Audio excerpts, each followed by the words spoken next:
Hello everyone. IAS@अचीवर्स choice पे आप सभी का स्वागत है।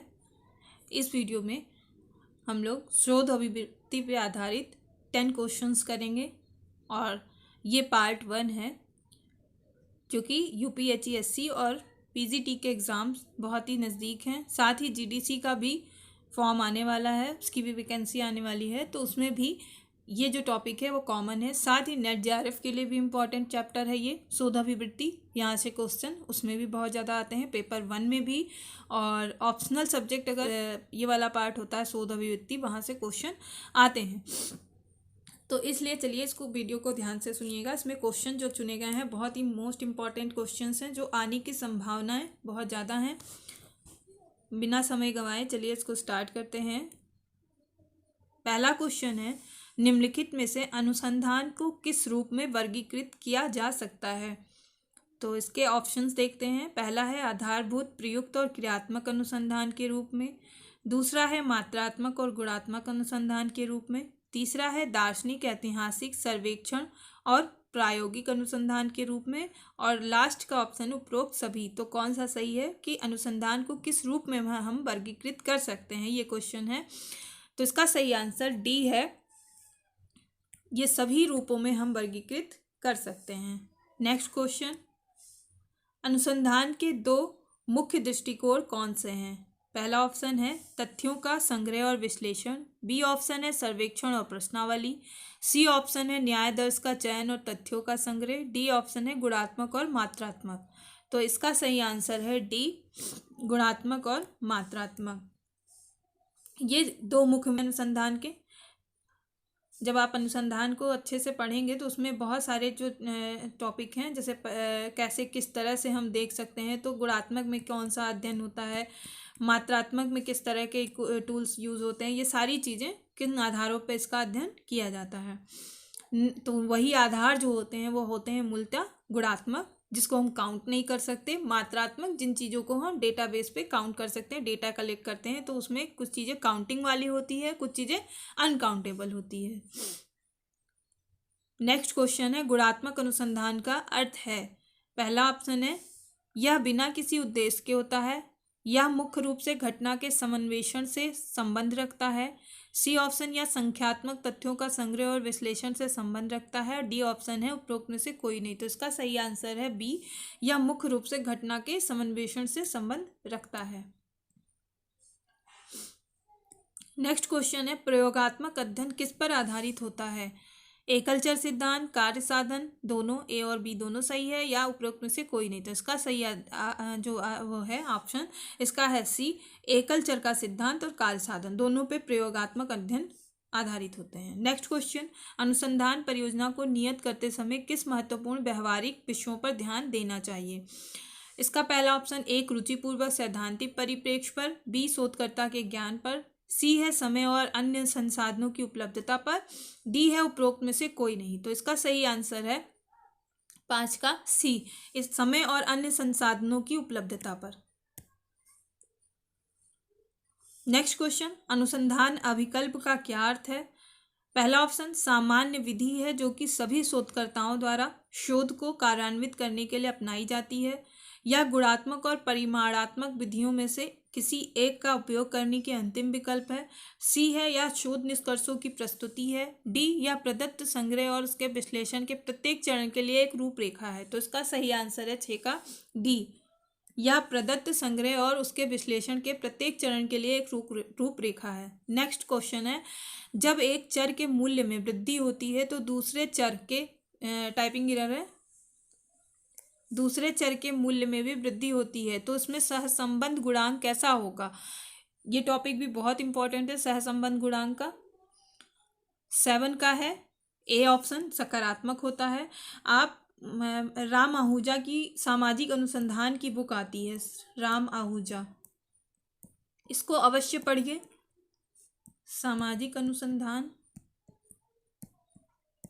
हिंदी माध्यम वालों के लिए विशेषकर है कि इधर उधर भटकने की बजाय आप बेसिक बुक को पढ़ लीजिए, आपका काम बहुत आसान हो जाएगा। यहीं से आपको कथन वाले क्वेश्चंस भी मिल जाएंगे हर टॉपिक से, जैसे अलग अलग टेक्स्ट बुक्स आपको पढ़नी ही पढ़नी है, और वहीं से आप कलेक्ट कर सकते हैं कॉन्सेप्ट भी और इम्पोर्टेंट थिंकर के उससे जुड़े हुए जो विचारक हैं उनके स्टेटमेंट बेस्ड क्वेश्चन भी। तो ये आपके लिए बहुत हेल्पफुल रहेगा। और आपको लेक्चरर और प्रोफेसर बनने के लिए पढ़ना तो पड़ेगा ही। बाकी जो चीज़ें हो रही हैं वो सभी को पता है कि कुछ लोग जिनके जेब में पैसा है वो पैसा पेड करके भी बन सकते हैं, ऐसा नहीं है। परंतु मैक्सिमम हमारे देश की जनसंख्या ऐसा नहीं चाहती है, वो पढ़ के बहुत ज़्यादा मेहनत करके कोई सीट चाहती है। तो दोनों टाइप के लोग हैं। अभी अभी हाल की घटना रही है UPSC की, सब लोग वाकिफ़ हैं इन चीज़ों से। तो मेहनत जितनी ज़्यादा हो सके वो आप लोग करिए, वही आपके साथ है। नॉलेज बढ़ेगा तो आप कई प्लेटफॉर्म पे अपने आप को रिप्रेजेंट कर सकते हैं। 7 नंबर क्वेश्चन है, जब एक चर के मूल्य में वृद्धि होती है तो दूसरे चर के मैंने रिपीट किया है इस क्वेश्चन को। नेक्स्ट क्वेश्चन, निम्नलिखित में से तर्क की या कौन सी प्रक्रिया है जो हमें कथनों के समूह से एक विशिष्ट निष्कर्ष तक पहुंचाती है। तो 8 नंबर क्वेश्चन का ऑप्शन जो है, जो पहला ऑप्शन है बुद्धिवाद, रेशनलिज्म, निगमनात्मक तर्क, डिडक्टिव रीजनिंग, आगमनात्मक तर्क, इंडक्टिव रीजनिंग, और डी है संभाव्य प्रोबेबिलिस्टिक। तो इसका सही आंसर डी है प्रोबेबिलिस्टिक। नेक्स्ट क्वेश्चन, यह महत्वपूर्ण है कि शोधकर्ता ऐसे निष्कर्ष उत्पन्न करें जो मूल्यवान हों और जिनको पूरे विश्व में शैक्षिक समुदाय प्रयोग में लेकर आए। तो इसका सही ऑप्शन, पहले ऑप्शन देख लेते हैं क्या क्या है। पहला है शोध प्रभाव, दूसरा है प्रशस्ति पत्र प्रभाव, तीसरा है आचार संहिता प्रभाव और चौथा है उपरोक्त में से कोई नहीं। तो इसका सही आंसर सी है, आचार संहिता प्रभाव। नेक्स्ट क्वेश्चन, निम्नलिखित में से एक अकादमिक सभा में क्या अनिवार्य है? संवर्धन, सम्मेलन, संगोष्ठी, उपरोक्त में से कोई नहीं। तो इसका सही ऑप्शन है ए, संवर्धन। आई होप ये क्वेश्चंस आपके लिए काफ़ी हेल्पफुल रहेंगे। ऐसे ही ये पार्ट 1 था। अगर आपको पसंद आए तो प्लीज़ कमेंट करिए, ताकि अगर इस पर काम किया जाए तो जाहिर सी बात है टाइम लगता है कोई भी काम करने में, उसको एग्जीक्यूट करने में काफ़ी टाइम वेस्ट होता है। इन सब चीज़ों को टाइप करने और करवाने में काफ़ी, और क्वेश्चंस को बनाने में इस फ्रेम में कि एग्ज़ाम के लिए कितना हेल्पफुल रहने वाला है, इस फ्रेम में बनाने में उसको अध्ययनरत रह के ही किया जा सकता है। ऐसे ही सतही कहीं से कट पेस्ट कॉपी करके नहीं बनाया जा सकता है। ये भी देखना पड़ता है कि एग्ज़ाम के लिए, एग्ज़ाम ओरिएंटेशन में आपके लिए हेल्पफुल है कि नहीं, आपके लिए कोई काम का है कि नहीं। तो इसलिए समय जो है हमारा, टाइम सबसे ज़्यादा इम्पॉर्टेंट होता है। टाइम आप किसी का कोई वापस नहीं कर सकता है। हर चीज़ की एक कीमत होती है। अगर आप ये वीडियो देखेंगे तो आपको कुछ समय इस पर देना पड़ेगा, और अगर आपके लिए हेल्पफुल रहेगा तो हो सकता है 1-1 नंबर की कंपटीशन में मारामारी है।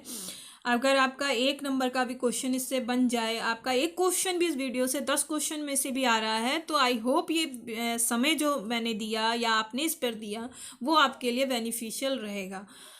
तो अगर आपको पसंद आए तो प्लीज़ कमेंट में बताएं, तो आगे कंटिन्यू करने में भी आसानी होगी हमें। इस ऐसे ही टॉपिक पे 10 क्वेश्चन कोई ज़्यादा नहीं होते हैं। एक वीडियो के माध्यम से अगर आपको दिया जाए, बहुत भार नहीं, आप चलते फिरते कहीं भी ऐसे भी सुन सकते हैं, देख सकते हैं, तो मेरी भी मेहनत सफल रहेगी।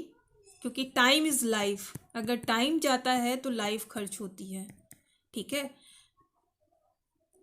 आई am not agree with this sentence कि टाइम इज मनी। आप भी इस बात को मत अपनी लाइफ में दोहराइए, क्योंकि टाइम का बजट जो बनाते हैं, टाइम लाइफ होता है, और मनी क्या है कि आप अपनी नॉलेज के बल पे अधिक से अधिक गेन कर सकते हैं। तो इस वीडियो में इतना ही। आई होप ये आपके लिए हेल्पफुल रहेगा। Have a great day. Channel को सब्सक्राइब कर लीजिए, लाइक करिए एंड शेयर करिए, और ऐसे ही हेल्पफुल वीडियो बनाने के लिए हमें मोटिवेट करिए, ताकि और हम अच्छे से इन चीज़ों पे काम कर सकें, हमारी टीम काम कर सके। तब तक के लिए जय हिंद।